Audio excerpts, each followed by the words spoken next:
Hello students, good morning. जैसा कि अपन पढ़ रहे हैं समांतर स्टडी, और इसका अपन ने चैप्टर जो एक्सरसाइज थी 5.1 वो अपन ने कल की जो क्लास हटी हुई थी उसमें अपन ने फिनिश कर दी थी। और आज अपन इसकी जो नेक्स्ट एक्सरसाइज है उसके कुछ एग्जांपल देखेंगे, फिर अपन एक्सरसाइज स्टार्ट करेंगे। तो इसमें जो एक्सरसाइज थी अपनी 5.2 है, और इसमें जो फॉर्मूला है वो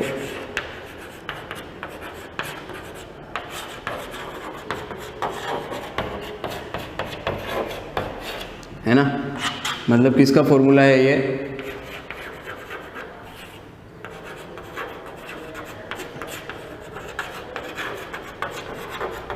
एन पदों का योगफल का फॉर्मूला है ना, मतलब सम ऑफ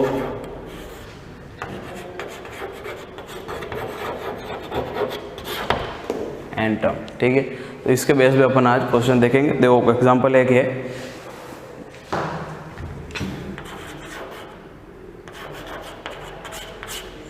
एग्जाम्पल एक है अपने पास, क्या है, the sum of how many terms of AP 54, 51, 48 dash dash that will be 513। मतलब क्या है कि AP जो है क्या दे रखी है,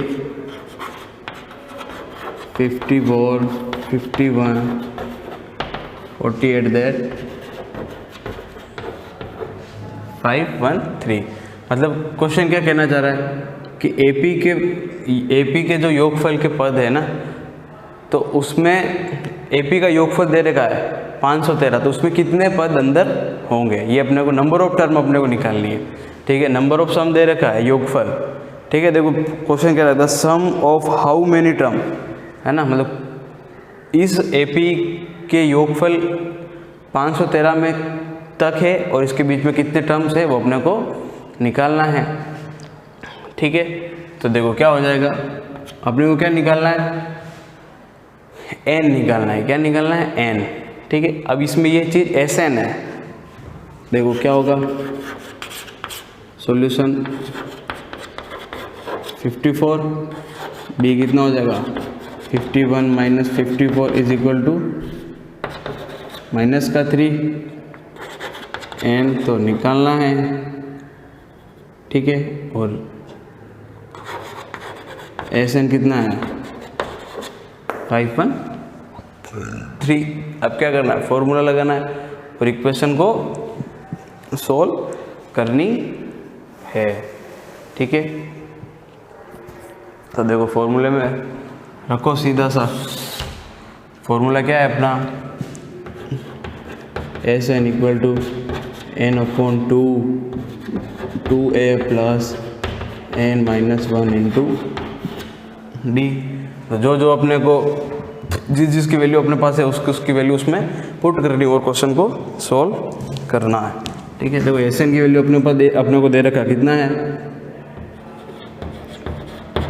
513, n अपने पास है ही नहीं, n/2 as it is 2 into a कितना है 54 प्लस n है ही नहीं -1 इंटू -3। ठीक है, अब सॉल्व करो इसको, है ना। 54 इंटू 2 कितना होता है 108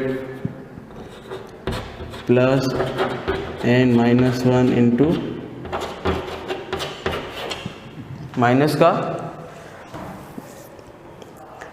का 3। ठीक है, फिर से देखो स्टेप बाय स्टेप सॉल्व करोगे तो तुम्हें भी इजी रहेगा, है ना। n/2 108, अब इस 3 का इस 3n से तो प्लस, और ये माइनस, यहाँ क्या हो जाएगा माइनस का 3n, माइनस का 3 माइनस का 1 तो कितना हो जाएगा प्लस का 3। ठीक है, फिर से next 513 is equal to n/2 108 और 3 111 108 और 3 8 जुड़ जाएगा भाई, ये भी प्लस का और ये भी प्लस का है, तो कितना हो जाएगा 111 हो जाएगा। ठीक है, अब देखो सेम डिजिट एक तरफ ट्रांसफर कर देनी, और देखो इधर का 513 है, इधर से 111 इधर माइनस ट्रांसफर होगा तो कितना बचेगा 513 इधर माइनस हो जाएगा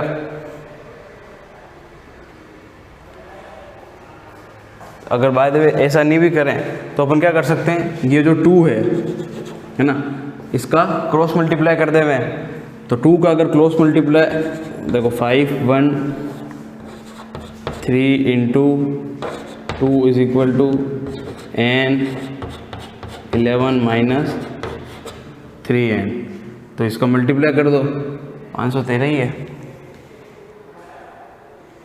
हाँ, इसका मल्टीप्लाई अपन करेंगे कितना आएगा 6 2 5 दूनी 10 1036 इज इक्वल टू n। अब देखो n का मल्टीप्लाई 11 से कर दो, 11 111 n माइनस 3n का n से, तो 3n स्क्वायर, राइट। अब इसको पूरा सेट कर दो, इसको इधर ट्रांसफ़र कर दो, तो 3n square minus 111 n minus 1026 is equal to 0, right. यहाँ तक अपना ये सवाल हो गया सॉल्व। अब देखो यहाँ पर आने के बाद ये एक जानी पहचानी इक्वेशन लग रही होगी आपको, लग रही है, जानी पहचानी इक्वेशन तो लग रही है, तो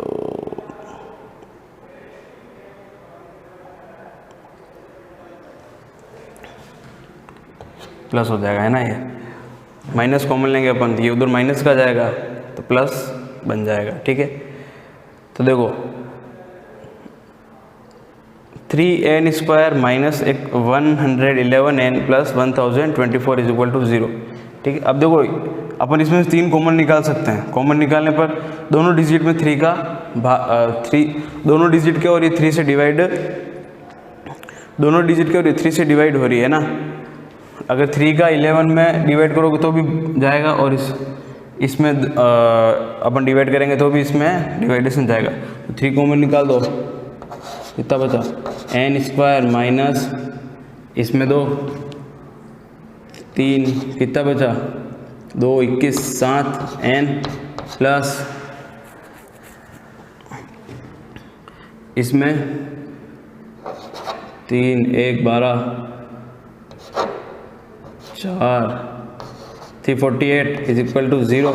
अब ये 3 इधर ट्रांसफर हो जाएगा, तो अपने पास जो फाइनल इक्वेशन आएगी अपनी क्या आएगी, n square minus 37 plus 37n plus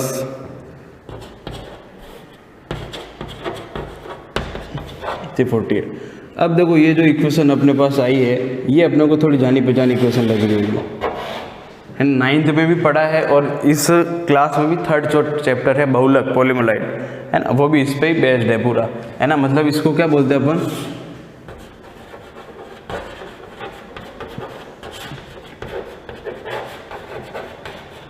द्विघात समीकरण, है ना, क्वाड्रेटिक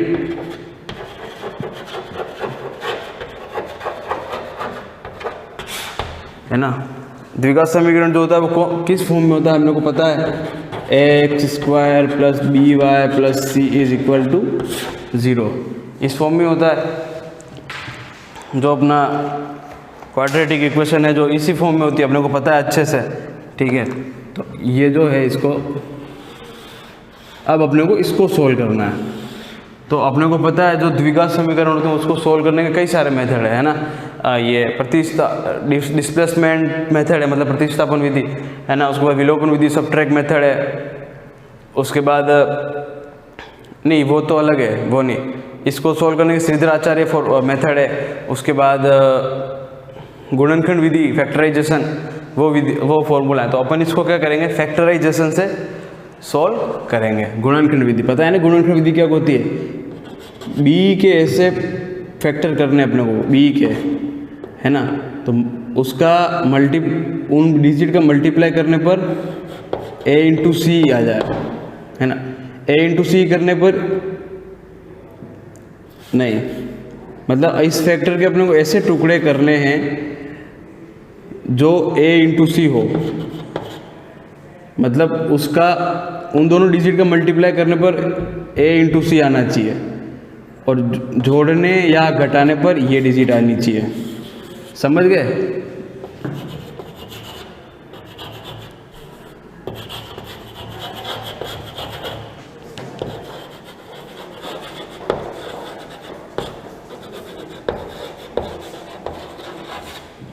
ठीक है,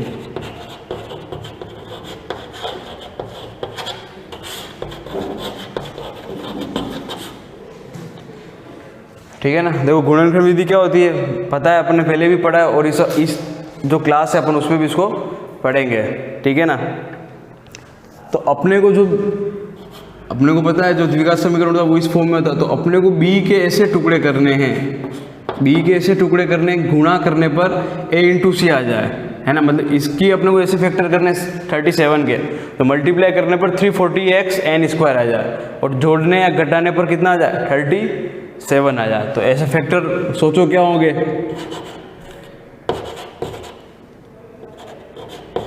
है ना। 18n माइनस 19n, 18 और 19, है ना। 18n माइनस 19n, देखो इनको यहाँ माइनस है तो अपने को माइनस, अगर देखो दोनों माइनस की लोगों साइन है, माइनस का 18 माइनस का 19 ऐड करो 37 आएगा माइनस का। ठीक है, लेकिन साइन किसका है, माइनस का है, इसलिए अपन ने माइनस किया। ठीक है ना। तो इन दोनों को मल्टीप्लाई करो तो a इंटू सी आएगा। a इंटू सी बोले तो a का ये और c है, तो 348 n स्क्वायर आएगा दोनों को अगर आप जो इसको ऐड करोगे तो। ठीक है, तो क्या होगा प्लस 348, देखो अब फैक्टर होगा। अब अपने को दो के क्या करने, पेयर बना देना है। ठीक है, तो इस पेयर को खोलो तो इसमें क्या चीज़ कॉमन आ रही है, x n, है ना। n कॉमन है, अंदर क्या बचा n माइनस 18 माइनस ये, इसमें से क्या कॉमन आएगा 19 कॉमन आएगा, बाहर माइनस है तो कोष्टक जो ब्रैकेट होगा उसके अंदर क्या हो जाएगा माइनस, और कॉमन क्या रहा है 19 कॉमन आ गया। यहाँ क्या बचा n प्लस माइनस कितना बचेगा यहाँ 18। ठीक है, पता है ना कॉमन कैसे निकालते हैं, जो डिजिट बाहर निकलेगी उस डिजिट में अंदर वाली सारी डिजिटों का पूरा डिवाइड जाता हो, है ना, मतलब भाग जाता हो, वो चीज़ कॉमन निकलेगी। समझ में? हर कुछ को ऐसे नहीं x कॉमन निकाल दिया अंदर रहने दिया बाकी सब, है ना। ऐसी डिजिट अपने को बाहर निकालनी है, बाकी जो बची अंदर जो डिजिट है उसमें इसका भाग जाता हो। ठीक है, अब देखो पेयर बन गए, ये दो पेयर कॉमन हो गए, इनको एक लिख दो, कितना हो जाएगा x माइनस 18 और x माइनस 19। तो एक को सोल्व करो, x क्या n, है ना, n है ये, n minus 18 is equal to 0, तो n इज इक्वल टू कितना आ जाएगा 18, और n minus 90 is equal to 0, n is equal to 90। ठीक है, देखो अपने पास n की दो वैल्यू आई है। ठीक है, तो अपने को पता है अपने का जो d आया वो क्या है, नेगेटिव है, माइनस का 3 है। तो अपने जो फॉर्मूला है ना, जो अपने 5.1 में यूज़ किया था, a plus n minus 1 into D, उस फॉर्मूले में अपने को माइनस 19 की वैल्यू रखनी थी। a अपने पास क्या है 54 प्लस n अपने पास क्या आ गया 90 माइनस 1 इंटू डी कितना है माइनस का 3, है ना। तो 54 प्लस 18 इंटू माइनस 3। ठीक है, तो 54 प्लस माइनस माइनस, समझ में आया, प्लस और ये 3 अगर इसका इससे मल्टीप्लाई होगा तो ये भी चीज़ माइनस की हो जाएगी, और यहाँ प्लस है, प्लस माइनस माइनस। ठीक है, देखो बार बार ये चीज़ बतानी नहीं पड़ेगी माइनस कैसे हुआ, थोड़ा सा अपना माइंड का यूज़ करना पड़ेगा। 18 से कितने होते हैं 54, देखो 54 से 54 कैंसिल आया गया आंसर 0। ठीक है, तो अपने को क्या क्वेश्चन ने पूछा था कि जो एपी दे रखी है ना, how many term in number of term अपने को फाइंड करने थे, है ना।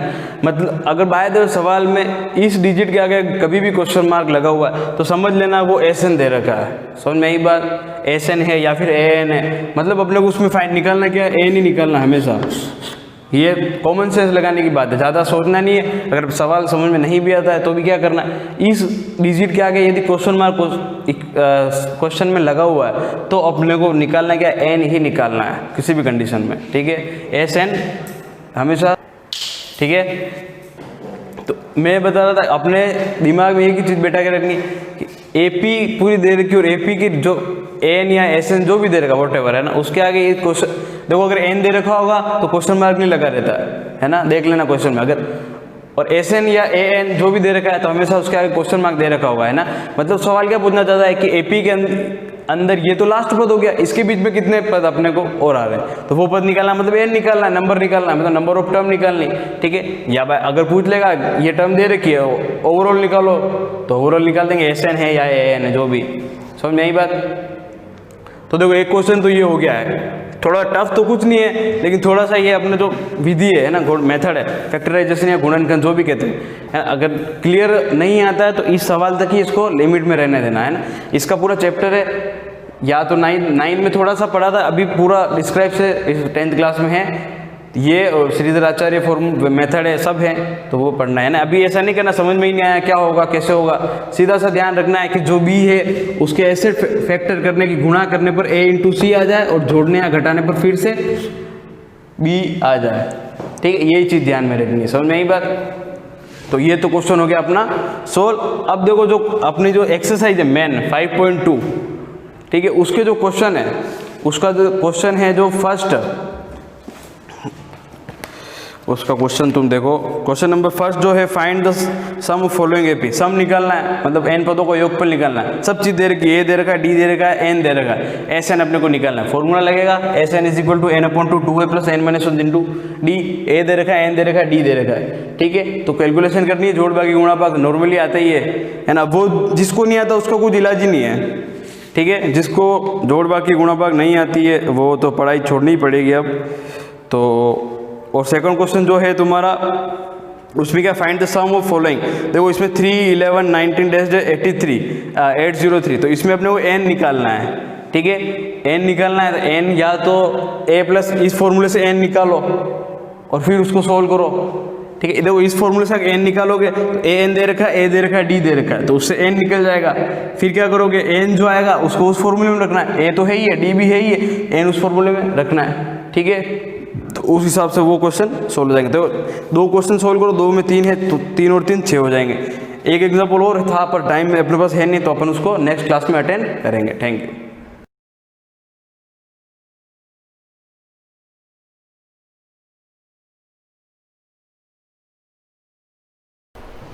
Welcome back students. हम डायरेक्ट इनडायरेक्ट के इंट्रोगेटिव सेक्शन के अंदर चल रहे थे, इंट्रोगेटिव सेक्शन पढ़ रहे थे।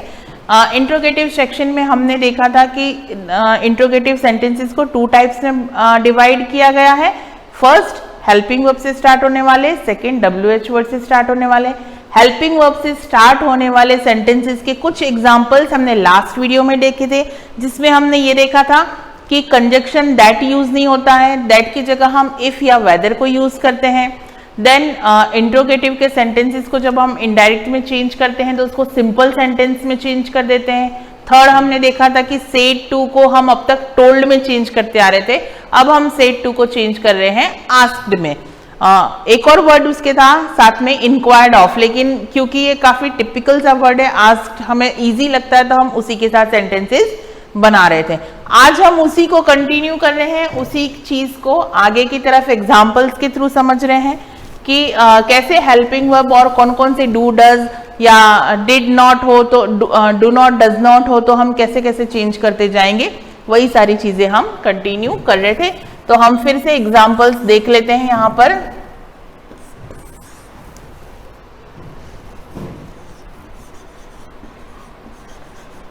She said to me, comma, invited, comma, do you know Sohan? देखिए हमारा टेंस के अकॉर्डिंग जो रूल चल रहा था ना, जो हमने टेंस के अकॉर्डिंग रूल्स पढ़े थे, उसमें क्या बोला था मैंने कि जब वर्ब की फर्स्ट फॉर्म हो तो हम उसको वर्ब की सेकेंड फॉर्म में चेंज कर देते हैं। तो यहाँ पे जो डू वर्ड आया, यहाँ पर हम डिड यूज नहीं करेंगे, बल्कि यहाँ पे जो हमारी वर्ब की फर्स्ट फॉर्म दे रखी है उसी को हम सेकेंड फॉर्म में बदल देंगे, तो ये सेंटेंस हमारा इनडायरेक्ट में ऑटोमेटिकली चेंज हो जाएगा। अब हमारा है यहाँ पर क्वेश्चन मार्क मैं लगाना भूल जाती हूँ, ये क्वेश्चन मार्क पुट कर दिया तो ये इंट्रोगेटिव का सेंटेंस बन गया। शी asked me if, यहां तक तो हमें लिखना ही है, right. she asked me if, अब ये देखिए यहां पर हमारा सेकंड पर्सन है, वो चेंज होगा आई के अकॉर्डिंग, तो I knew Sohan,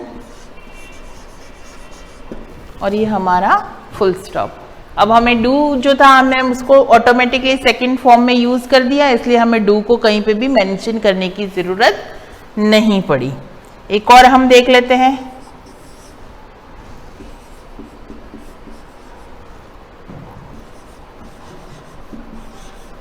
Sita said to Hari comma indebted comma do you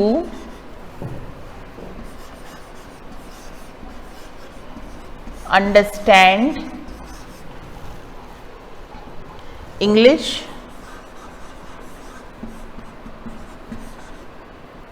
question mark inverted comma close. Same thing यहां पर डू है, तो हम जब इसको चेंज करेंगे तो इसमें वर्ब की सेकंड फॉर्म लगा देंगे, और ये जो यू है सेकंड पर्सन का, इसको हम हरी के अकॉर्डिंग चेंज करेंगे। तो देख लेते हैं हम, सीता asked हरी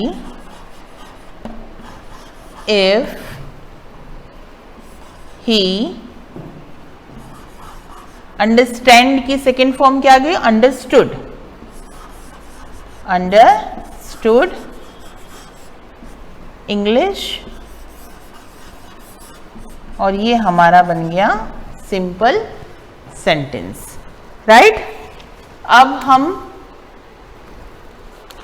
देख लेते हैं कुछ और, कि अगर रिपोर्टिंग स्पीच में, राइट, डू डज नॉट है ना, तो हम जब उसको इनडायरेक्ट में चेंज करेंगे तो वो किस में चेंज हो जाएंगे, डिड नॉट में, डिड नॉट प्लस वर्ब की फर्स्ट फॉर्म में। इसके भी एग्जांपल्स देख लेते हैं हम, ताकि आपको कॉन्सेप्ट क्लियर हो जाए।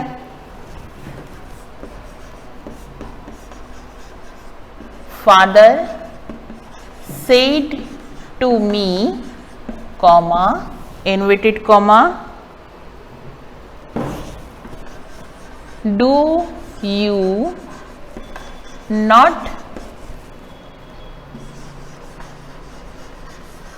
ओबे मी।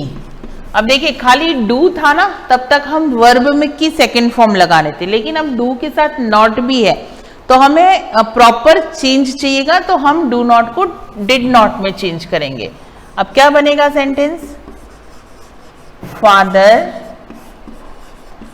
आस्क्ड मी इफ, अब यू मी के अकॉर्डिंग चेंज होगा, if I did not obey, अब मी यानी फर्स्ट पर्सन, मी किसका ऑब्जेक्टिव फॉर्म है, आई का, तो आई क्या है, फर्स्ट पर्सन। फर्स्ट पर्सन किसके अकॉर्डिंग चेंज होता है, सब्जेक्ट के अकॉर्डिंग, रिपोर्टिंग वर्ब के सब्जेक्ट के अकॉर्डिंग चेंज होता है वो। तो फादर, फादर मतलब ही का ऑब्जेक्टिव फॉर्म क्या होगा, हिम, ओबे हिम। अब देखिए कितना डीप में जाके हमें चेंज करना पड़ रहा है। ये आप मान के चलिए किस तरह से है कि एक मेन रोड है, बेसिक रूल्स जो हो गए वो हो गए मेन रोड, और आप उसके अब जो अंदर पार्ट्स पढ़ते जा रहे हैं वो छोटी छोटी स्ट्रीट्स हैं, गलियां हैं, यानी कि आपको हर स्ट्रीट का नॉलेज होना चाहिए, हर रूल का नॉलेज होना चाहिए, तभी आप परफेक्टली डायरेक्ट इनडायरेक्ट के सेंटेंसेस को चेंज कर सकते हैं। अब यहाँ पर हम एक और एग्जाम्पल देख लेते हैं।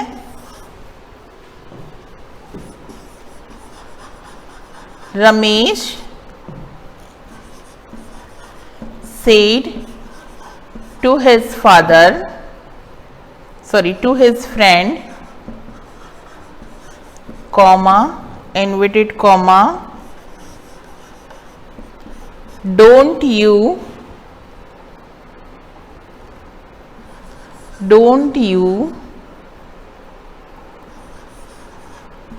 go to college today। अब कोई भी सेंटेंस चेंज करते हो ना तो उसमें सबसे पहले ये देखो कि हमें चेंज कहाँ कहाँ करना है, ठीक है।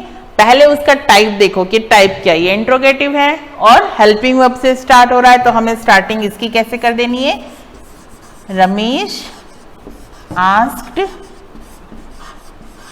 हिज फ्रेंड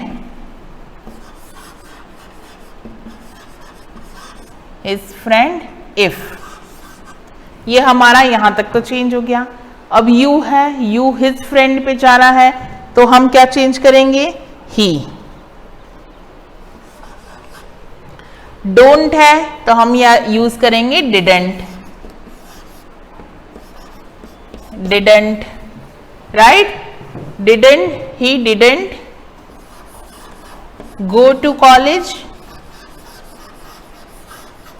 टुडे का हो जाएगा that day,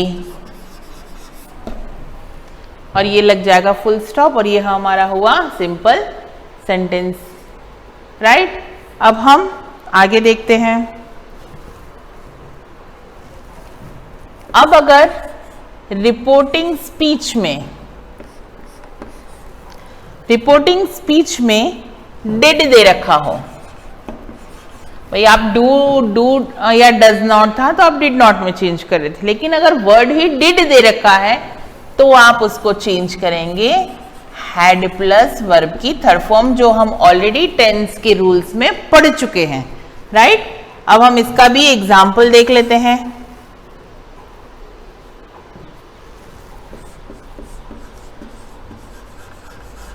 He said to me, comma, inverted comma, did you lend me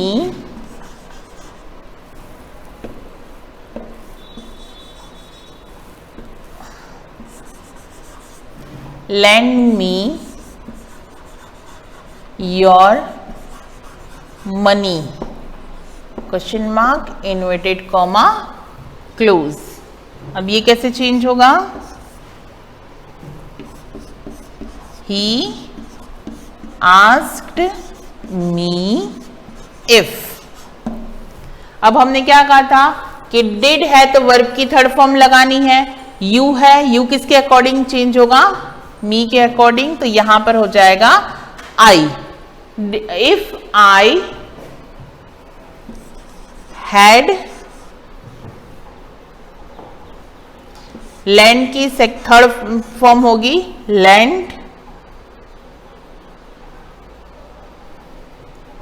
अब मी जो है वो इसके अकॉर्डिंग चेंज होगा, right. Land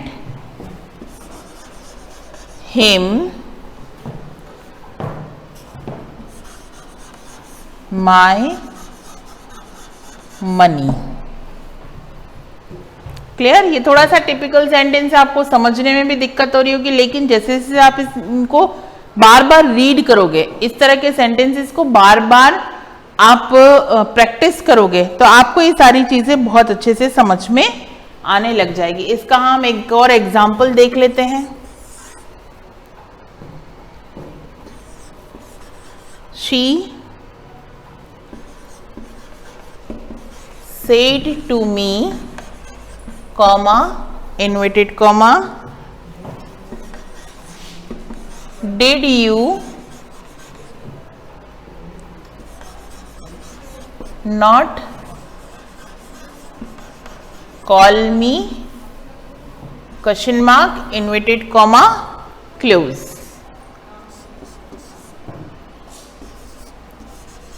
She asked me if I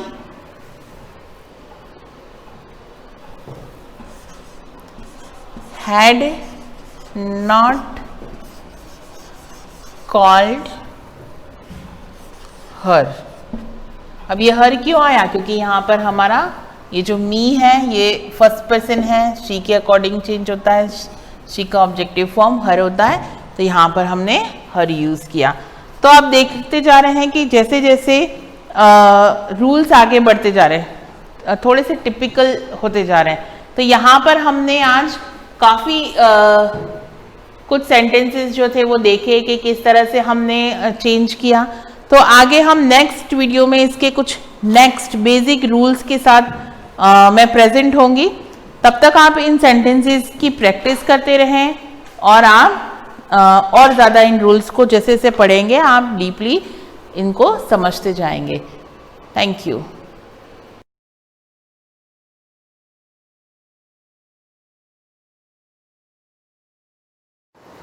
सुप्रभात विद्यार्थियों, जैसा कि कल हमने हिंदी व्याकरण में संधि की, स्वर संधि के प्रमुख प्रकार के बारे में अध्ययन किया, स्वर संधि की परिभाषा के बारे में अध्ययन किया और स्वर संधि के प्रमुख भेद या प्रकार कौन कौन से थे उनके बारे में अध्ययन किया। एक बार पुनः उस पर चलते हैं। अपन ने दीर्घ संधि के बारे में अध्ययन किया। दीर्घ संधि से हम वापस गुण संधि पर आगे क्रम में बढ़ेंगे। तो देखें हम दीर्घ संधि, जो हमारा स्वर संधि का प्रमुख भाग था, है ना, स्वर संधि का भाग था, इसमें दीर्घ संधि। अब दीर्घ संधि में क्या होता है, एक मिनट,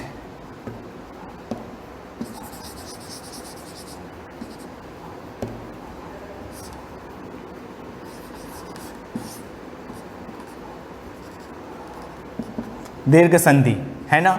दीर्घ संधि में हमने देखा कि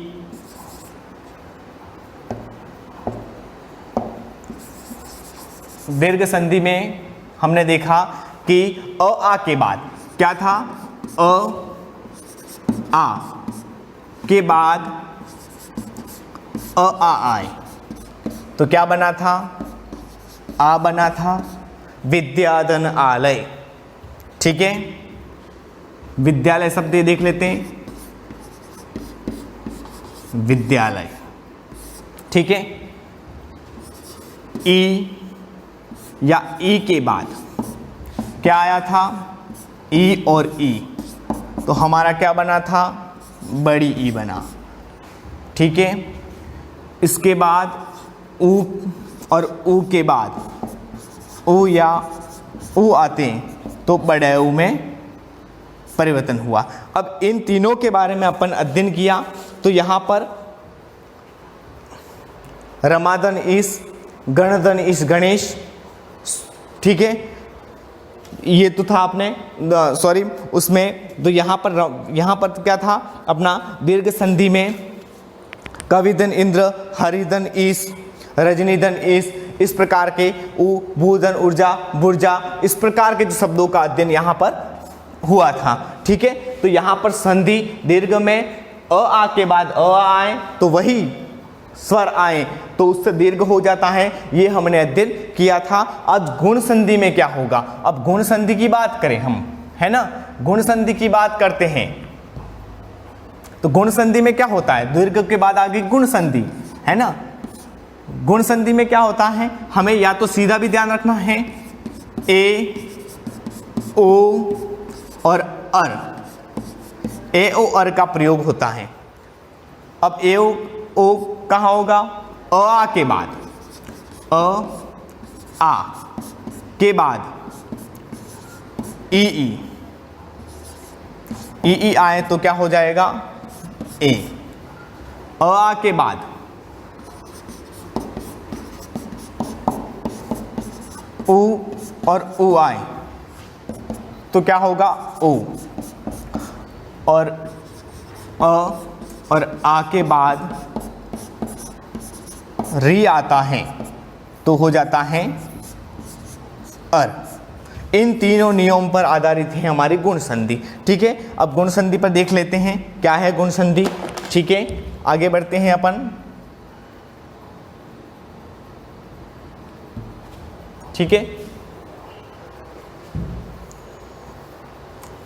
गुण संधि पर अध्ययन करें तो गुण संधि, यदि अ या आ के बाद ई आए तो ए, उ आए तो ओ और री आए तो अर हो जाता है, ठीक है। तो अ दन आ, ई ए, आ उ ओ और आ के बाद री आए तो अर हो जाता है। यहां हम देखें देव दन इंद्र, देवेंद्र। अब देव का है ना, देव दन इंद्र, देवेंद्र, अ देव का और ई किसकी, इंद्र की, मिलकर के ए हुआ तो हमारा देवेंद्र बना। यथा दन इष्ट, यथिष्ठ, आ के बाद ई मिला, ए हुआ। वीर दन उचित, वीरोचित बना।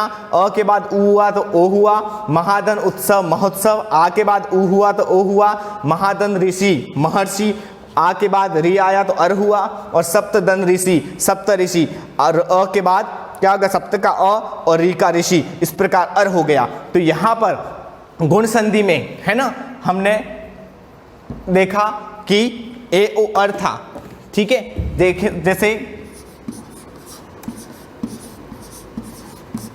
सुरेंद्र ये शब्द ले लिया है ना। अब सुर दन इंद्र, सुर का अ और इंद्र का ई मिलकर के क्या होगा, ए होगा। और ए की मात्रा हमारी कौन सी है, ये, ठीक है। इस प्रकार, ठीक है। रमादन ईस, परदिन ईस, विभिन्न प्रकार के शब्द हैं जिनके बारे में यथादन ईश, यथेष्ट है, वीरदन उचित, महादन औषध, महोषध, परमदन ओज, परमोज, औ आया, ठीक है। तो इस प्रकार अ के बाद औ, ठीक है।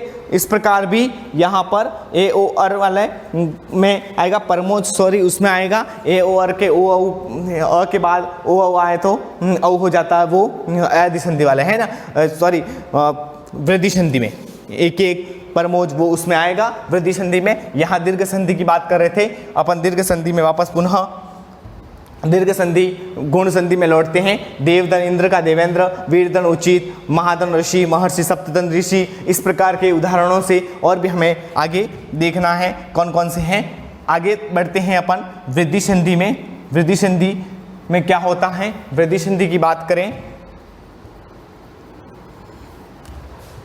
तो वृद्धि संधि, अब वृद्धि संधि में क्या करता है, वृद्धि संधि में जब अ या आ के बाद ए ऐ आए हो तो वहां गुण में क्या था, अ आ के बाद ई आए तो ए, उ आए तो ओ और री आए तो अर। यहां पर वृद्धि संधि जब अ आ के बाद ए या ऐ हो तो दोनों के मेल से ऐ होगा, और ओ या औ हो तो दोनों के मेल से औ होगा। ये वृद्धि संधि का परमोज बताया, वनौषध, वनौषध, इस प्रकार। तो एक दन एक, एक का क पूर्ण है इसलिए क हलंत के साथ अ मिला हुआ इसलिए क बना है। हम देखते वर्णमाला में तो पूर्ण, तो ए अ और ए के मेल से ऐ बना, और ऐ की मात्रा हम जानते हैं दो मात्राएं होती हैं। तो एक दन एक, एक एक हुआ। सदा दन एव का सदैव बना, आ के बाद ए मिला ऐ हुआ।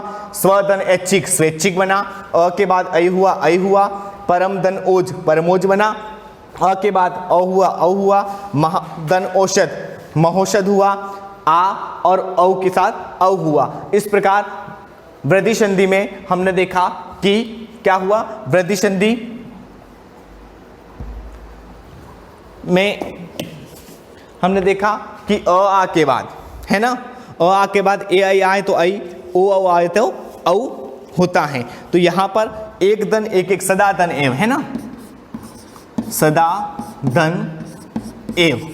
अब यहां सदा दन एव, सदा का आ हो गया क्योंकि यहाँ हमारा स्वर सहित है, स्वर इसमें लगा हुआ है, स्वर रहित नहीं है।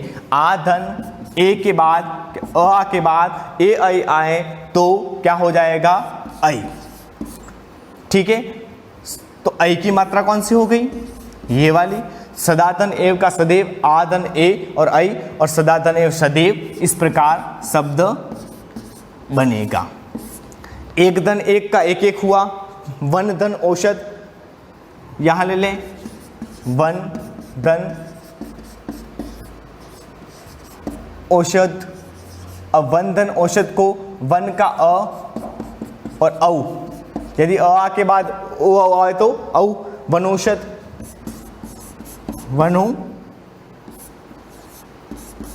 वनौषध। परम धन ओज का परमोज।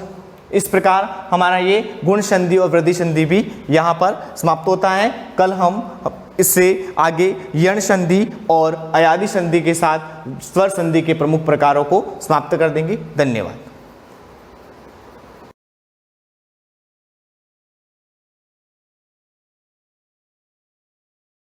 गुड मॉर्निंग एवरीवन, सभी को सुप्रभात। आज हम एक नया लेसन स्टार्ट करने जा रहे हैं। पिछला लेसन जो था हमारा लेसन नंबर 6 फिनिश हो चुका, उसमें हमने उत्प्रेरक की बात कर ली थी। अब हमारा नया लेसन आ रहा है लेसन नंबर 5, जिसका क्या है, दैनिक जीवन में रसायन या केमिस्ट्री इन एवरीडे लाइफ। हम कुछ जानते हैं कि प्रकृति के अंदर जितने भी लिविंग ऑर्गेनिज्म हैं, जितने भी जीवित जंतु हैं, उनके अंदर ले या कुछ निर्जीव चीज़ें भी ले लें तो सबके अंदर कुछ न कुछ मात्रा में रसायन या केमिकल मौजूद रहता है ना। रसायन मतलब हम बात करेंगे केमिकल्स के ना, तो वो किसी न किसी हद तक हमारी बॉडी में कह लो या निर्जीव चीज़ों में ले लो, नॉन लिविंग थिंग्स में ले लो, सबके अंदर कुछ मात्रा में रसायनों का होना पाया जाता है। रसायन ज़रूर पाए जाते हैं। जैसे कुछ लोग कहते हैं कि फिजिक्स के बिना संसार पॉसिबल नहीं है, मैथ्स के बिना संसार पॉसिबल नहीं है ना, बायोस के बिना संसार पॉसिबल नहीं है, जीव पॉसिबल नहीं है। उसी तरह रसायन या केमिस्ट्री के बिना भी जीव जगत पॉसिबल नहीं होता। क्यों? क्योंकि हमारे पहनने, ओढ़ने, खाने, बनाने, घर, मिट्टी, है ना, हर एक चीज़ में कहीं न कहीं रूप से रसायन का तत्व मौजूद होता है। चाहे हम किसी ऑर्नामेंटल चीज़ की बात कर लें, जैसे मान लो उनके फॉर्मूले, जैसे लोहा ले लिया हमने, एक लोहा एग्जाम्पल ले लिया। लोहा क्या है? फेरस, Fe फॉर्मूला किसका हुआ? रसायन का हुआ ना। कोई खाद्य वस्तु ले लें, जैसे नमक ले लिया, नमक NaCl, सोडियम क्लोराइड है ना, जैसे शक्कर ले ली, ग्लूकोज है ना। तो कई सारे ऐसे कंटेंट हैं, जैसे तेल का है, फैट हो गया, है ना। तो कई सारे ऐसे कंटेंट हैं जो हमारे ग्लूकोज का सोर्स है, कार्बोक्सिलिक अम्ल का सोर्स है ना, कार्बोहाइड्रेट का सोर्स है, प्रोटीन का सोर्स है। ये सारी चीज़ें किस में गिनी जाती है? केमिकल सब्सटेंस के अंदर गिनी जाती है, रसायनों के अंदर गिनी जाती है। तो ऐसे ही कुछ डिस्कशन अपन इस लेसन के अंदर करेंगे, जिनका फॉर्मेशन भी पढ़ेंगे, उनके उपयोग भी पढ़ेंगे। कुछ रसायन जो अम्ल क्षार के रूप में हमारे शरीर में मौजूद रहते हैं, जिन्हें हमारे दैनिक जीवन में उपयोग में लिया जाता है, उनकी बात हम करेंगे कि अम्ल क्षार क्या होते हैं। विभिन्न वैज्ञानिकों ने, विभिन्न साइंटिस्ट ने, अलग अलग प्रकार के जो साइंटिस्ट हुए, उन्होंने अम्ल क्षार की अलग अलग तरीके की जो परिभाषाएँ दी थी, वो कैसी कैसी परिभाषाएँ थी, किन के आधार पर वो परिभाषा बनी थी, है ना, कैसे उन्होंने इस चीज़ को बनाया था, वो सारी चीज़ें, प्लस शेफोनिफिकेशन एक डेफिनेशन आएगी जिसमें साबुन बनना आपको सिखाया जाएगा। साबुन बनने के बारे में बताया जाएगा कि साबुन कैसे बनता है, साबुन की एक्टिविटी कैसे होती है, मिशेल फॉर्मेशन क्या होता है, मिशेल कैसे बनता है ना, मिशेल क्या चीज़ है। जब साबुन से हम उन कपड़ों को धोते हैं तो एक झाग जैसी चीज़ें बनती है, वो मिशेल कैसे बना, वो एक्टिविटी कैसे आएगी। हम तो जनरली धो देते हैं, लेकिन हमें पता नहीं क्या एक्टिविटी हो रही है। तो कई सारी चीज़ें हम देखेंगे। जैसे हम दैनिक जीवन में पानी का सदुपयोग करते हैं, बहुत ज़्यादा अधिक मात्रा में पानी पीते हैं और पानी का उपयोग भी करते हैं। वो पानी भी क्या है? फॉर्मूला देखें तो H2O के रूप में जाना जाता है। तो पानी भी एक रसायन का सोर्स हो गया ना। तो कई सारी चीज़ें, चाहे पहनने के कपड़े भी हों, तो अपन पहनने का वो कपड़े देखते हैं तो उसमें क्या होता है? रेशे होते हैं, धागे होते हैं ना। वो रेशे क्या हैं? उस थोड़े दिन पहले लेसन में पढ़ा था अपन ने, है ना, आर्टिफिशियल फाइबर्स, नेचुरल फाइबर्स, है ना, ऐसा पढ़ा था, ब्यूना S, ब्यूना N, है ना। फिर कृत्रिम रेशे बात करी थी अपन ने, जिसको लेबोरेटरिकल बनाया जाता है, nylon, polyester, nylon 6, rayon, Terylene, ये सारी बातें अपन कर चुके हैं। तो ये सारी चीज़ें क्या कहलाती है? केमिस्ट्री की चीज़ें हैं, रासायनिक चीज़ें हैं, दैनिक जीवन के रसायन हैं, जिनको अपन लाइफ में कैसे यूज करते हैं, इनकी डिस्कशन अपन करते रहेंगे। तो पहले अपन क्या आ जाता है, इसी रसायन के आधार पर जो बात करते हैं उसके अंदर अम्ल, क्षार और लवण, इनकी बात कर लेते हैं अपन पहले। अम्ल, क्षार व लवण, पहला इनके जनरल डिस्कशन कर लेते हैं, फिर अलग अलग वैज्ञानिकों के परिभाषाएं इसके बारे में जानेंगे। जैसे लवण को एक साइड में रखें और अम्ल क्षार के बारे में बात करें, तो पहले मैं अम्ल के बारे में लिखता हूँ, ठीक है। अम्ल क्या है? अम्ल के बारे में जनरल बात क्या किया जाती है? अम्ल एक स्वाद में खट्टे पदार्थ होते हैं। जितने भी खट्टी चीज़ें होती है वो सारी अम्ल वाली होती है। जैसे इमली ले लिया, है ना, नींबू ले लिया, टमाटर ले लिया, है ना, सिरका ले लिया, एसिटिक एसिड, सिरका में एसिटिक एसिड पाया जाता है ना, सब जानते हैं, है ना। इमली में टार्ट्रिक अम्ल पाया जाता है ना, और संतरे में एस्कॉर्बिक अम्ल पाया जाता है, नींबू सिट्रस फ्रूट है, संतरा सिट्रस फ्रूट है, सिट्रिक एसिड पाया जाता है। तो चींटी के डंक में फॉर्मिक एसिड पाया जाता है ना, मधुमक्खी के डंक में फॉर्मिक एसिड पाया जाता है, लैक्टिक एसिड दही में पाया जाता है। तो ये सारे जो एसिड्स के एग्जाम्पल है वो खाद्य वस्तुओं में पाए जाते हैं, खाद्य पदार्थों में पाया जाता है, जिनका बहुतायत से उपयोग है ना, कई मात्राओं में उपयोग हम डेली जीवन में करते हैं। तो अम्ल क्या है, अम्ल के बारे में कुछ 2-3 लाइनें मैं लिख लेता हूँ। ये स्वाद में खट्टे पदार्थ होते हैं, जबकि क्षार क्या होते हैं, कड़वे पदार्थ है ना। ये क्षार कड़वे होते हैं, बेस जो होते हैं वो बीटर होते हैं, और ये कैसे होते हैं, स्वाद में खट्टे होते हैं। ठीक है, फिर दूसरा क्या लिखें, ये नीले लिटमस को लाल कर देते हैं।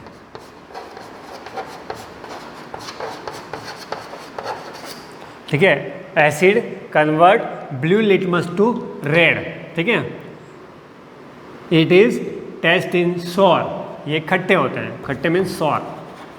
ठीक है, ये क्या करते हैं, ब्लू को रेड में कन्वर्ट कर देते हैं, किसमें, लिटमस पेपर को, है ना।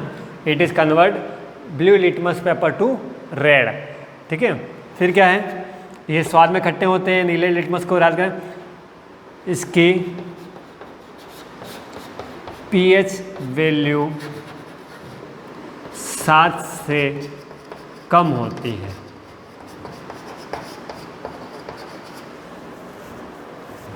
क्या, इसकी पीएच वैल्यू 7 से कम होती है। ठीक है, बिलो 7, जो पीएच वैल्यू किसकी है, बिलो 7 है ना, 7 से भी कम है। जितना भी 7 से कम वाले एलिमेंट से कम वाले पदार्थ आएंगे, है ना, खाद्य पदार्थ के रूप में हो या किसी के भी रूप में, लेबोरेटरिकल कहीं पे भी हो, वो सारे क्या कहलाएंगे, आपके एसिड्स कहलाएंगे ना। और एसिड किससे कन्वर्ट हुआ है, अपन बात करें तो एसिड इज अंग्रेजी भाषा का एक शब्द है, इसे लैटिन में कन्वर्ट किया गया है, लैटिन भाषा में उसको बोलते हैं एसिडस, जिसका मतलब होता है sorry.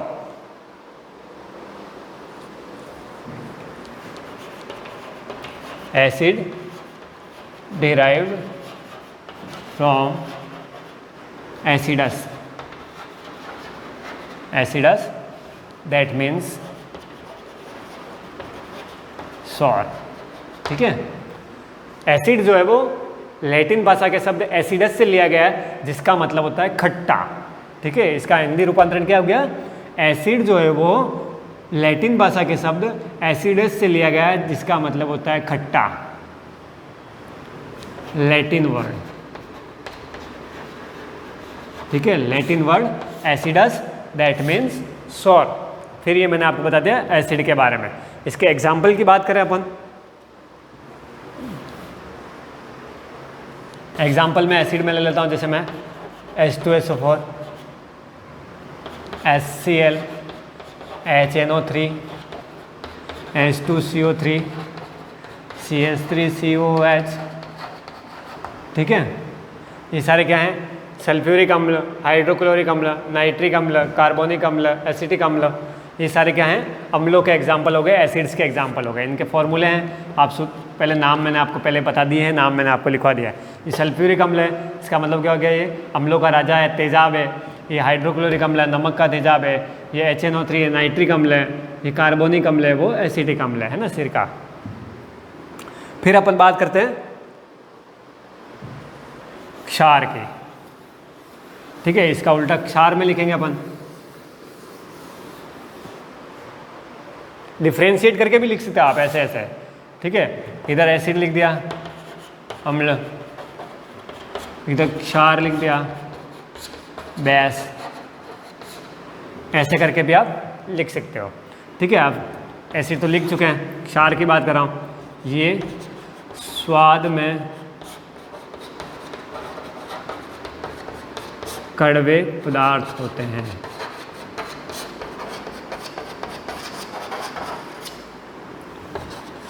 It is bitter in taste। ठीक है, ये टेस्ट में कैसे होते हैं? बीटर। ये लाल लिटमस को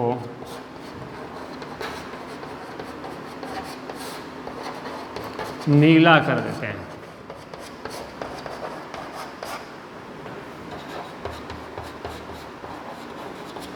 ये लाल लिटमस को क्या कर देते हैं? नीला कर देते हैं। It is convert red litmus paper two blue.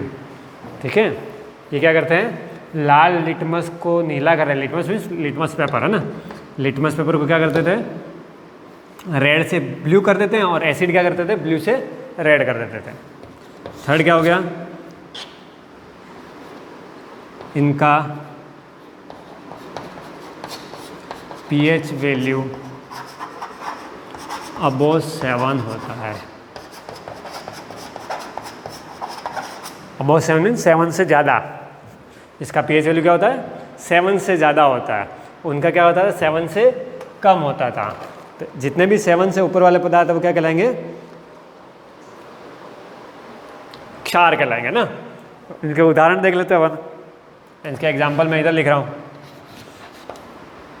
जिनके पीछे भी OH लगा हो वो सारे क्या होते हैं? क्षार होते हैं।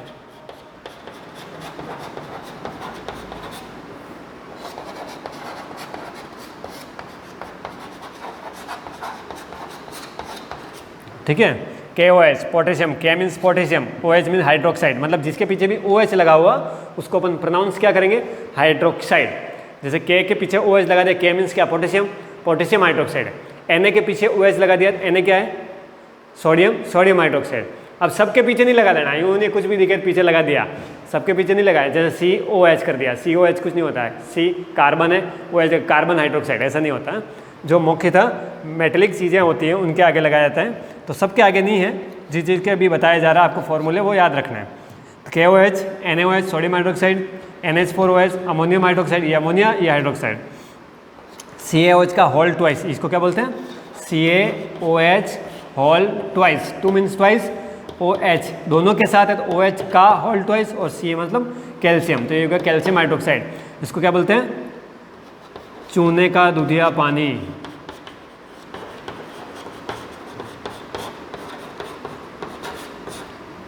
या बुझा हुआ चूना।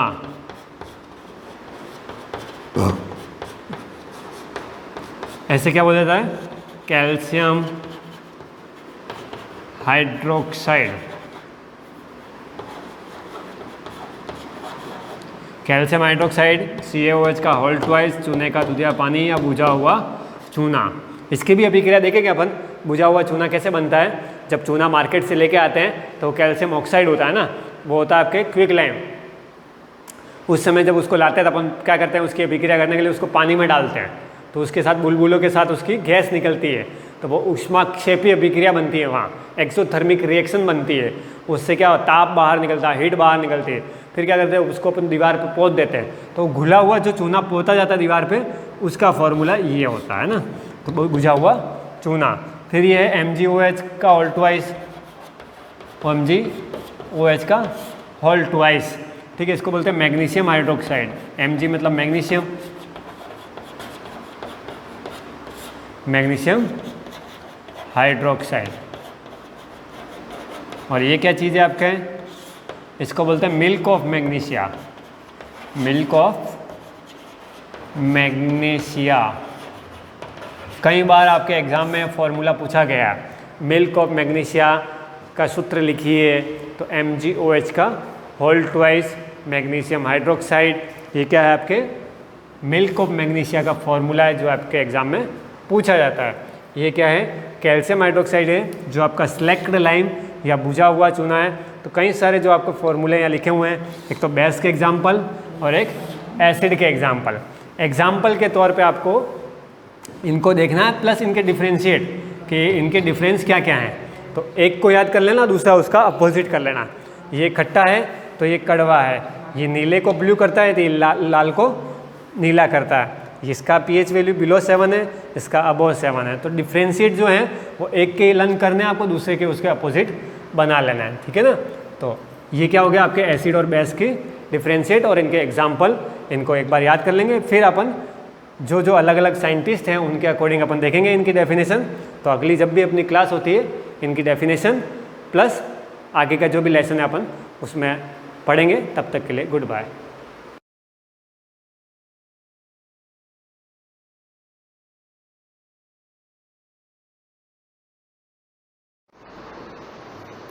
Good morning students to our class, second class of study about Indian economy, and today we are going to study, as promised yesterday, Indian economy in the form of an underdeveloped economy। कैसे भारत को underdeveloped अविकसित economy मानी जाती है, क्यों ऐसा लगता है कि हम लोग अविकसित है, अभी भी हम लोग इन आइज़ ऑफ अदर नेशंस के दूसरों की कंपेरिजन में। तो कुछ ऐसे पॉइंट्स हैं जिसकी वजह से हमको अंडर डेवलप माना जाता है, और उन पॉइंट्स को अगर हम स्टार्ट करें तो आप देखिएगा those points are, first one is, आप देख लीजिए पहले, उसके पहले points, low level of per capita income, किसी भी व्यक्तियों की जो प्रति व्यक्ति आय होती है वो कम होना, और लाइफस्टाइल या ऐसी जीवन शैली which can be determined with the view point of education and health care, जिसको शिक्षा और हेल्थ केयर स्वास्थ्य सुविधाओं से हम कंपेयर करते हैं, indicates the backwardness of an economy. It is like just comparing between rich and poor. एक अमीर आदमी और गरीब आदमी को आप देख करके पता लगा सकते हो कि कौन अमीर और कौन गरीब है। You don't have to ask their income, कितनी इनकम है, उनके बाहरी आवरण से पता लग जाता है। तो वैसे ही यहाँ पे देखिए view point of education and health care, education और हेल्थ केयर से पता लग जाता है कि उसकी लाइफस्टाइल कैसी है, वो डेवलप्ड नेशन का है, डेवलपिंग का है या अंडर डेवलप्ड है। एक्सेसिव डिपेंडेंस ऑन एग्रीकल्चर, अत्यधिक जो हम लोग एग्रीकल्चर के ऊपर डिपेंड है, निर्भर है कृषि पर। Okay, absolute techniques of production, आज भी पुरानी, जिसको बोलते हैं आउटडेटेड हो गई, पुरानी तकनीकों से उत्पादन हो रहा है, नई टेक्निक्स यूज़ नहीं कर रहे हैं। हिडन और स्ट्रक्चरल अनएम्प्लॉयमेंट, छुपी हुई बेरोजगारी। Now what is hidden unemployment? Hidden unemployment इसको बोलते हैं कि जहाँ पर काम का ज़रूरत एक ही आदमी की होती है और ज़रूरत से ज़्यादा लगे हुए होते हैं। सिर्फ suppose in a farm there is requirement of only one farmer, but along with his family and with his son, अपनी पत्नी के साथ वो वहाँ पे वर्क करता है। तो work is of only one person, but actually working are 4 people. तो जो वन वर्क है that is done by 4 people, that is known as hidden और structural unemployment, and this is found in India. High population growth, बढ़ती हुई जो जनसंख्या है, वो are main characteristics of backwardness of an economy. ये दिखाते हैं आप एक अविकसित इकोनॉमी के पार्ट है। These characteristics of backward economy are present in our economy। अब इनमें से आप देख लीजिए, क्या आपको लगता है क्या हमारे यहाँ पर जो लाइफस्टाइल है सबका लेविश लाइफस्टाइल है? Is everybody educated? No। Are these people getting health care services? No। उनकी पर कैपिटा इनकम सबकी एक जैसी है? No। Are we still dependent on agriculture? Yes। Do we find hidden unemployment in agriculture? Yes, we find this things. तो हमको ये सब चीज़ें मिल रही है और उसी का रीज़न है कि हम इसको बताते हैं। Now moving on to first point, as you can see, low per capita income, हमारी जो प्रति व्यक्ति आय है वो बहुत कम है। पर capita income is very low in India, which indicates the backwardness of our economy. According to the world bank in 2015, per capita gross national income of India was $1590 American dollars. India stood at 170th place, underline करना, in the world in contest to gross national income. हमसे पहले 170 देश के लोगों को आगे हैं। India's per capita gross income is not only less than the developed countries such as America, England, France, Germany, but it is also less than as compared to neighboring countries such as China and Sri Lanka। उनकी भी हमसे आगे हैं। As a result of low level of per capita income, the standard of living of citizens also remains at low level। अब आपके पास पैसा नहीं है तो आपका लिविंग स्टैंडर्ड आप कहाँ से हाई करोगे? How will you get better health facilities, better education? नहीं मिलेगा. सो फर्स्ट रीज़न तो ये हो गया. Now we move on to second, low standard of living. अब पैसा ज़्यादा नहीं होगा अच्छा, तो आपका जो जीवन स्तर है वो भी निम्न स्तर का होगा. Education and health are two most influential determinants and indicators of standard of living. आपकी एजुकेशन से और हेल्थ से पता लग जाता है कि आपका लाइफस्टाइल कैसा है. These are indispensable elements of human welfare. In their absence, income becomes useless. आपका पैसा एजुकेशन और हेल्थ के ऊपर आप खर्च नहीं करते हो तो फिर आपका कोई मतलब नहीं है. मैं हेल्थ मीन्स ऐसा नहीं कि दवाई खानी है. Health means health and hygiene, cleanliness, sanitation, ये सारा इसके अंदर आता है. एंड एजुकेशन का मतलब ये नहीं है कि गवर्नमेंट स्कूल में एजुकेशन नहीं मिलती, but facilities that are provided for education, उसके लिए.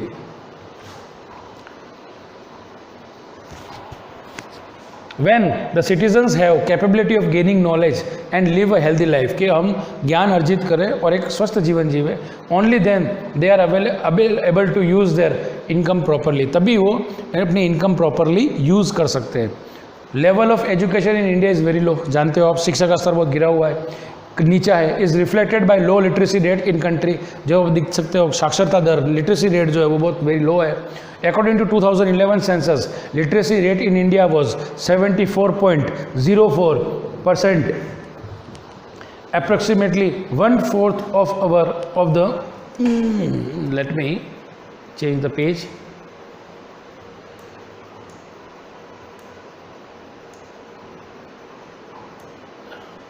Just a minute. Indian population is illiterate even today. और आज भी हम देख रहे हैं कि लिटरेसी की जब बात करते हैं तो लोग यहाँ पर अनपढ़ या अशिक्षित हैं. Level of health can be measured through the life expectancy at the time of birth. जो बच्चे, नए बच्चे जो जन्म लेते हैं उनमें मृत्यु दर, डेथ रेट अगर बहुत ज़्यादा है, नए पैदा होने वाले बच्चे या बर्थ गिविंग मदर की डेथ हो रही है, that means that we don't have enough health facilities. According to World Bank in year 2014, life expectancy at the time of birth was 68 years in India. This is very low compared to Japan and China. Low level of education and health also portrays the underdeveloped form of Indian economy. ठीक है, अब यहाँ पे क्या लिखा हुआ है? Life expectancy during birth. In current statistical census, the statistical measure of average life expectancy of a newborn baby at the time of birth is known as life expectancy. कि कितने जन्म लेने वाले बच्चे जो है वो जिंदा रहते हैं, एवरेज उनकी लाइफ कितनी होती है, तो वो कितनी है? 68 ईयर्स. यानी 60. आज जो एक बच्चा, आज से पहले लोग कितने थे? They use to live for 100, 90, 80 years. और आज की जो वो है कितना आ गया है? It has decrease to 68 because of lack of health facilities enough. Now we move on to third, that is problem of poverty. This problem of poverty can be seen in every remote corner of India. हर एक भाग में मिलेगी. Just like all underdeveloped nations, India is also facing the problem of poverty. According to the estimates forwarded by Suresh Tendulkar, 21.92% citizens of India were poor during 2011 and 12. Poverty, देखिए इसके अंदर जो facts है वो उनको नहीं ज़्यादा फोकस नहीं करना है. Focus on definitions. यहाँ से Poverty indicates to such condition, एक ऐसी परिस्थिति को बोलते हैं in which person remains unsuccessful. वो असफल रहता है क्या करने में? Even in fulfilling his basic requirement, अपनी basic requirement, मूलभूत आवश्यकता, रोटी, कपड़ा और मकान, इसको भी वो पूरा नहीं कर सकता है. After independence, the problem of poverty has not been solved even till today. आज तक भी गरीबी की जो समस्या है उसका समाधान नहीं हुआ है. This can be regarded as the greatest challenge of Indian economy. Indian economy का सबसे बड़ा चैलेंज के रूप में अगर आप देखें तो इसको हम डाल सकते हैं, that is poverty. As compared to other countries, this development seems to be ineffective. आज जो हमने डेवलपमेंट किया वो किसी काम का नहीं है, because it is in particular class or particular sector. Benefits of development have not reached the inferior and weak sections of society. आगे ना, विकास सभी तक होना चाहिए, it should be assimilated, आत्मसात किया होना चाहिए. लेकिन अभी जो डेवलपमेंट है that can be seen only in rich people or high class society. Even today, around 1/4 part of India's population stays trapped in vicious circle of poverty. आज गरीबी के उस कुचक्र के अंदर फंसी हुई रह रही है.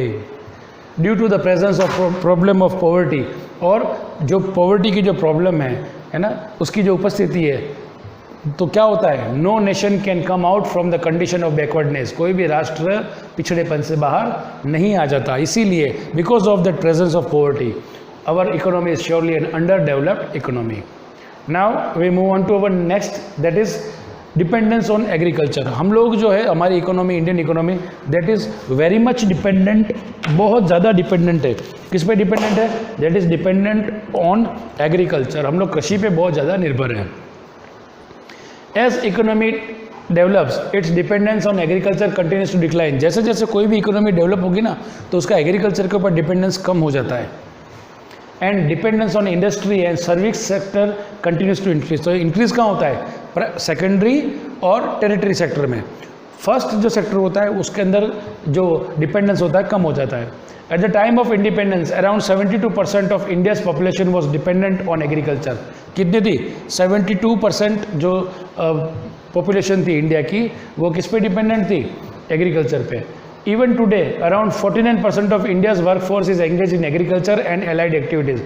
आधी, just imagine 49%, आधी किसमें है? Workforce is engage in agricultural, कृषि क्षेत्र में, एंड एलाइड एक्टिविटीज़, उससे संबंधित कार्यों में, पोल्ट्री हो गया, एनिमल हस्बेंड्री हो गया, ये सब।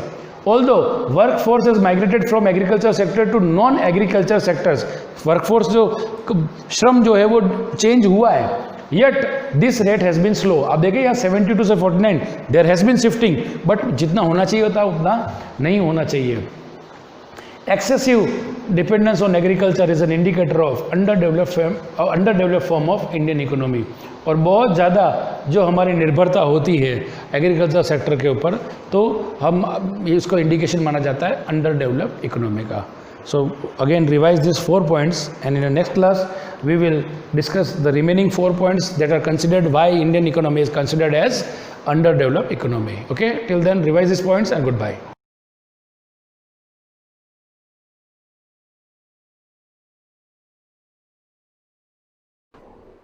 Good morning.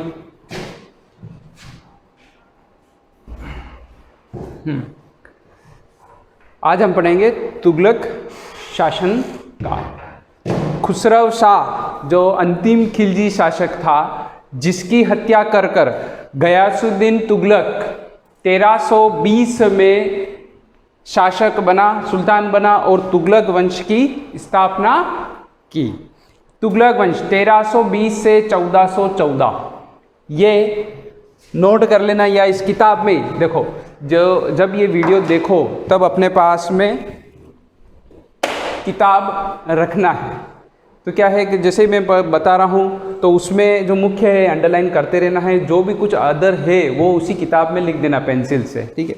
अब तुगलक शासनकाल 1320 से 1414, ये इसका शासनकाल। पहला प्रश्न भी यही बन जाता है, किसने स्थापना करी? गयासुद्दीन तुगलक ने 1320 में स्थापना करी।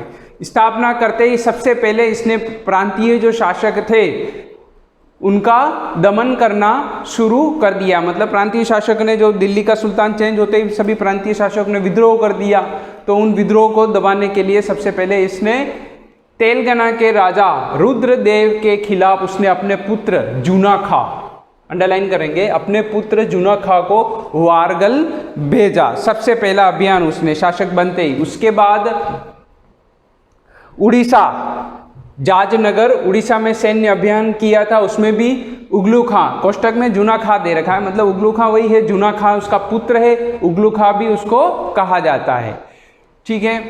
फिर गयासुद्दीन का अंतिम सैनिक अभियान कौन सा था? बंगाल का विद्रोह। बंगाल का विद्रोह हुआ था, तब गयासुद्दीन खुद गया था वहाँ, विद्रोह को समाप्त किया। विद्रोह के दमनकारियों का सफाया करने के बाद जब दिल्ली वापस आया था, तो दिल्ली में उसके स्वागत के लिए एक लकड़ी का भव्य महल बनाया गया था। वह भव्य महल में बैठा हुआ था और वो लकड़ी का महल गिर गया और उसमें दबकर गयासुद्दीन तुगलक की 1325 में मृत्यु हो गई। उसके बाद 1325 में उसका पुत्र, जिसका नाम था जूना खां, जिस सुल्तान बना, सुल्तान बनते ही उसने अपना नाम परिवर्तन कर दिया। मतलब सुल्तान बना था मोहम्मद बिन तुगलक। किस नाम से सुल्तान बना? मोहम्मद बिन तुगलक। ये जुना खाई है, उगलू खा जुना खा कहो या मोहम्मद बिन तुगलक कहो। मोहम्मद बिन तुगलक 1325 में गयासुद्दीन तुगलक की मृत्यु के बाद शासक बना था। अब ये दिल्ली सल्तनत का सबसे प्रसिद्ध कह सकते हैं, ठीक है ना, प्रसिद्ध सुल्तान था। कारण इसके संज्ञाओं में देख लेंगे अपन। इसको कई नाम से जाना जाता है, जैसे अंतर विरोधियों का विस्मयकारी मिश्रण, रक्त का प्यासा आदि, या फिर कह सकता हूँ मैं पागल राजा, सनकी राजा, या कह सकते हैं मूर्ख सुल्तान। क्यों कहा जाता है? कारण अंतर विरोधों का विस्मयकारी मिश्रण, यानी अगर दिल्ली के तख्त पर जितने भी मुस्लिम शासक हुए उसमें अगर कहें सबसे ज़्यादा पढ़ा लिखा कोई शासक था तो मोहम्मद बिन तुगलक था। ये याद रखना, सबसे ज़्यादा पढ़ा लिखा अगर कोई शासक था तो मोहम्मद बिन तुगलक था। अब सबसे बड़ा पढ़ा लिखा भी था, परंतु क्या है उसका ज्ञान क्या है? किताबों का ज्ञान है, मतलब डिग्रियां प्राप्त कर ली, व्यवहारिक ज्ञान उसमें नहीं था। आगे आने वाली जो परिस्थितियां था उसको वो भाप नहीं सकता था, इसलिए पढ़ा लिखा भी था और मूर्ख भी था। कारण उसकी 5 योजनाएं जो अपन पढ़ेंगे, मोहम्मद बिन तुगलक की 5 योजनाएं। देखो इस किताब में मोहम्मद तुगलक ही लिखा हुआ है ना, तो बिन नहीं लिखा हुआ है तो कंफ्यूज नहीं होना है ना, मोहम्मद तुगलक ही है। अगर इसके बारे में पढ़ना हो ना, अगर गूगल पे जाना, गूगल पे यूँ लिखना दिल्ली सल्तनत का पागल राजा कौन था या सुल्तान कौन था, तो इसका नाम आ जाएगा मोहम्मद बिन तुगलक। अब वो 5 योजना, या भाई यूँ भी कह सकते हैं बरनी सुल्तान की 5 प्रमुख योजनाएं, ये इंपॉर्टेंट है। 5 योजना जिसके कारण ये मूर्ख कहलाया या इसकी कह सकते हैं सनकी कहलाया। पहली योजना, 2 आप में कर वृद्धि। 2 आप का क्षेत्र कहलाता है 2 नदियों के बीच का क्षेत्र, जैसे पंजाब में है सतलज और व्यास के बीच का क्षेत्र, इधर दिल्ली में, इधर यूपी के इधर आ जाते हैं तो गंगा और यमुना के बीच का क्षेत्र। ये क्षेत्र क्या होता है? उपजाऊ की दृष्टि से सबसे श्रेष्ठ होता है, क्योंकि नदियों का पानी बाढ़ के समय पूरे जमीन पे खेतों में फैल जाता है, तो नई दोमट मिट्टी आती रहती है, तो प्रति वर्ष उपजाऊ होती रहती है। तो इस कारण से ये सुल्तान ये समझता है कि यहाँ पर पैदावार अधिक होती है तो यहाँ पर कर को बढ़ाया जाए, तो यहाँ पर 2 आप में कर वृद्धि कर दी, जिससे जनता नाराज हो गई और विद्रोह कर दिया था। तो बाद में ये योजना भी इसको हटानी पड़ी थी। पहली योजना जो शुरू की जो विफल हुई। दूसरी, देवगिरी को राजधानी बनाना। देवगिरी दक्षिण का क्षेत्र, दौलताबाद, जो बाद में उसका नाम परिवर्तन कर दिया गया था, महाराष्ट्र और कर्नाटक इधर आसपास का क्षेत्र है। तो इसने क्या किया? दिल्ली से, उत्तर भारत से राजधानी को दक्षिण भारत में लेके गया था। अब सोचो पूरा वहाँ का तामझाम, वहाँ के जो मंत्रिमंडल, उसकी जनता, उसके साथ में रहने वाली थी जो रानियाँ, उसकी जो पूरा सेना, पूरी की पूरी सेना एक स्थान से दूसरे स्थान पर पलायन करती है, तो रास्ते में जो भी समस्या आती है, जैसे कि डाकुओं ने आक्रमण कर लिया, कहीं खाने पीने की व्यवस्था नहीं है, ऐसे पूरे सब जगह ये परेशान होते हुए दक्षिण आए थे, थक चुके थे, आए थे। और इधर आते ही दिल्ली पर प्रांतीय शासकों ने आक्रमण कर दिया, तो ये योजना भी इसकी फेल हो गई। वापिस से इसको दिल्ली जाना पड़ा, वहीं शासक स्थापित करना पड़ा था। फिर तीसरी योजना उसने शुरू की थी सांकेतिक मुद्रा का प्रचलन। मतलब जो योजना, जो सिक्के चलाए जाते थे राजाओं सुल्तानों द्वारा, चांदी और सोने के सिक्के चलाए जाते थे, उसके ऊपर शासक की मोहर लगी हुई होती है। तो इसने सांकेतिक मुद्रा मतलब तांबे और कांसे के नए सिक्के जारी किए बिना राजकीय मोहर की, बिना उसके ऊपर राजकीय छाप, जैसे अपन सिक्का होता है ना उसके ऊपर छाप लगे, भारतीय सरकार जैसे छाप लगा, ऐसा कुछ नहीं था।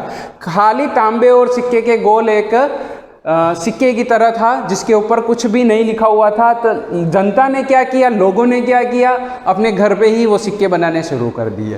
तो ये योजना भी उसकी फेल हो गई, क्योंकि लोगों के पास तो घर पे तांबा और कांसा बर्तन थे ही थे, उन्होंने उनको तांबे और सिक्के बना के बाजार में उसको चलाने लगे, उसके बदले सोना और चांदी लेने लगे। तो ये योजना भी विफल हो गई। फिर उसकी योजना थी अगली, चौथी योजना, खुरासान पर आक्रमण, और पांचवी योजना कराचील की ओर अभियान करना। ये दो ऐसे क्षेत्र थे, एक तो दूर थे और इनका कोई महत्व नहीं था। इन जो क्षेत्रों का था खुरासान और कराचील, किसी प्रकार से न व्यापारी कह सकते हैं किसी महत्व के कारण, जैसे अगर कहें उज्जैन का क्षेत्र था उस समय जो क्या है मध्य भारत में आने के लिए रास्ता, दक्षिण भारत से और उत्तर भारत में जाने के लिए मुख्य रास्ता था, तो उसको सभी को प्राप्त करना आवश्यक था, इसलिए वो इम्पोर्टेंट था। परंतु ये क्षेत्र दूर थे, इनका कोई उपयोग नहीं था। फिर भी यहाँ महीनों सालों से यहाँ पर सैनिक अभियान, सैनिकों को वहाँ लगा रखा था, किले की घेराबंदी कर रखी थी, सैनिक परेशान हो गए थे, खाने पीने की कमी थी, तो ये अभियान भी इनका फेल हो गया था। तो ये 5 योजनाएं अंडरलाइन कर देना मुख्य क्वेश्चन में, ये 5 योजनाएं जो इसने शुरू करी और फेल हो गई, इसी कारण से इस मोहम्मद बिन तुगलक को मूर्ख राजा भी कहा जाता है, या कह सकते हैं सनकी राजा, जो अपनी इच्छा के अनुसार करता है, पर सारी योजनाएं इसकी फेल हो गई थी।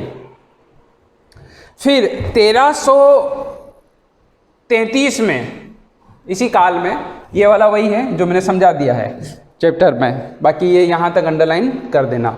अब यहाँ पर 1333 में मोरक्को का यात्री इब्न बतूता, ठीक है, लगभग 1333 में भारत आया था। आया था और राजा से मिलता, सुल्तान से, मोहम्मद बिन तुगलक से, वह उसको उसका राज्य का काजी यानी प्रधानमंत्री नियुक्त कर देता है। ये भी उसकी एक गलत योजना थी, गलत योजना के गलत कार्य था कि उसके जो साथ में रहते हैं जो उसके लोग थे उनको उसने काजी या प्रधानमंत्री नहीं बनाया, एक विदेशी यात्री आया उसको उसने काजी बना दिया था। बाद में उसको चीन में राजदूत के रूप में भेजा था 1342 ईस्वी में।